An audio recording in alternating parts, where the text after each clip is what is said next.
मीरा भाईंदर शहर अध्यक्ष संदीप राणे ने क्या कहा, आइए सुनते हैं। तुमचे अधिकारी सक्षम नाही, तुमच्या अधिकाऱ्यांना मी मागे मग तुम्हाला पत्र दिलेलं, सगळ्यांना साहेब घड्याळ द्या, लोकेशन सगळं. हे अधिकारी दुपारी कुठे कुठे जातात ना, तुम्ही मला सांगत असाल ना, मी तुम्हाला देतो लोकेशन. आपला अधिकारीचे जो मी तुम्हाला देतो लोकेशन. कुठे कुठे जातात ना, ग्रीन कोर्ट क्लब मध्ये कुणाचे रूम बुक असतात ना, माझ्याकडे रेकॉर्ड आहे. ग्रीन कोर्ट क्लब मध्ये फक्त संध्याकाळी जायचं, कोड बदली करायची आणि साठी कोणा निघायचं. मला जायचं. या ठिकाणी फार मोठ्या प्रमाणात लॉज आहे. लॉज मध्ये जे गिराईक येतात ना, दारू बिरू त्यांच्या गाड्या धुतात. आमचा जीव जळतो साहेब. मीरा भाईंदर मध्ये एक टाइम दोन दिवसांनी पाणी येतं आणि हे लॉज मध्ये जर धुत असेल पाणी, जीव कसं पाणी पितो सांगा तुम्ही. म्हणून मला काय माहिती बघा, गेल्या टायमाला मी नाणेगाव साहेबांना सांगितलेलं, प्रत्येक लॉज मध्ये ना तुम्ही चेक करा, सगळे डमी कनेक्शन त्या ठिकाणी आलेले. आमचा आरोप आहे या ठिकाणी. आज तुम्ही म्हणजे विचार करा, ग्रीन कोर्ट क्लब मध्ये आता ऍक्च्युअली मीटिंग आहे, एक काम करा. दुसरा विषय असा आहे, तुम्ही CRZ चा विषय करताय. या ठिकाणी CRZ मध्ये दिवसांदिवस या ठिकाणी झोपडपट्टी वाढते. CRZ डिपार्टमेंट तेव्हा काय करतो, तुम्हाला परमिशन मिळण्यासाठी, पाण्यासाठी तुम्हाला परमिशन घ्यायला लागते तुम्हाला नगरपालिकेला. आणि या CRZ मध्ये लोक तुमच्याकडे किती शिष्टमंडळ येऊन गेले, साहेब CRZ मध्ये काम चालू आहे, काम चालू आहे, त्याच्यावर कुठली ऍक्शन नाही. पण CRZ येवा तेव्हा कुठे असते हा विषय आहे ना. शेवटी आणि साहेब CRZ चा विषय तुम्ही आता परमिशन काढला. हे जो CRZ चे विषय सांगतात, हे आपला उलटण आणि आपला मीरा भाईंदरचे विषय नाही रे बाबा. CRZ पालघरचा आहे. हो साहेब, CRZ आहे की नाही सांगा मला. CRZ इकडे वेगळ्या त्याला नोटिफिकेशन इकडे आहे का नाही ना. आपण काय बोलतो, मला हेच बोलायचं, जर पाण्यासारखा ज्वलंत प्रश्न जर ते CRZ जर नाटक करत असतील परमिशन देण्यासाठी, मग इथे त्यांचा दुर्लक्ष का, हा आमचा विषय लक्षात घ्या. मुदेची बाहेर न जाताना ठीक आहे आपला त्यामुळे मी स्वतः प्रयत्न आपला हे ॲडव्होकेट जनरल गेल्या पण प्रयत्न करू. तुम्ही जसं सांगितले लॉज मध्ये जे म्हणजे जे परवानगी नाही आहे, तो आता ॲक्च्युअली मीटिंग मध्ये मुद्दे ठेवून घ्या आणि त्याचं करून नंतर यादी पण घ्या की कोण कोण जे आहे त्यांचं साहेब सगळं माहिती आहे का.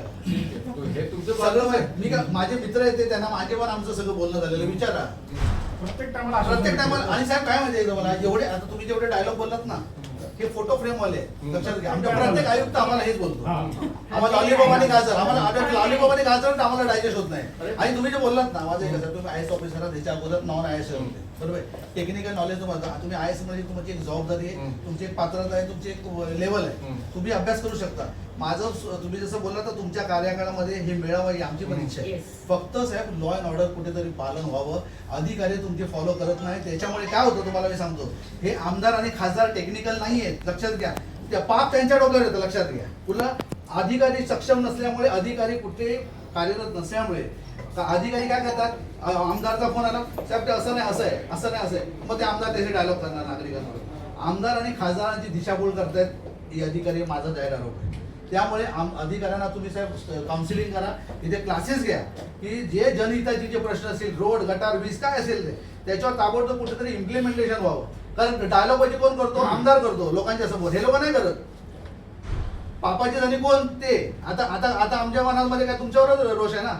तुम्ही मला अगोदर काय बोलला साहेब 10 माणसाचं नाही ना, 10 माणसाचं आमचं सिस्टम सगळं येणार या ठिकाणी. काय असतं याच्यामध्ये साहेब, पापाची धनी तुम्ही, तुमचे अधिकारी सक्षम नाही. तुमच्या अधिकाऱ्यांना मी मागे मग तुम्हाला पत्र दिलेलं, सगळ्यांना साहेब घड्याळ द्या, लोकेशन सगळं.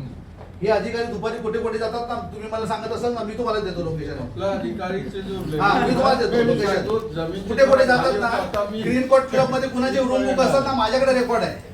ग्रीन कोर्ट क्लब मध्ये फक्त संध्याकाळी जायचं, कोड बदली करायची आणि साठी कोणा निघायचं. मला जायचं विदाउट CCच्या साहेब दिल्लीला पाणी येत मला विदाउट CCच्या. काय तुमचं जे अडीअडचणी आहे ना, तर तुम्ही एक यादी द्या. मी इथे आहे, आमचं PA आहे, आपला ऑफिसर आहे, त्यांच्या खाली सगळे आहे, आणि तुम्ही दिलं नंतर नाही झालं तर मी जबाबदार आहे ना. ओके सर, ठीक आहे. पण असं तुम्ही मोगम हा एक फोटो टाकून मी हे सांगत नाही की हे खोटे आहे, परंतु पूनम सागरजी ते सेम लोच आहे.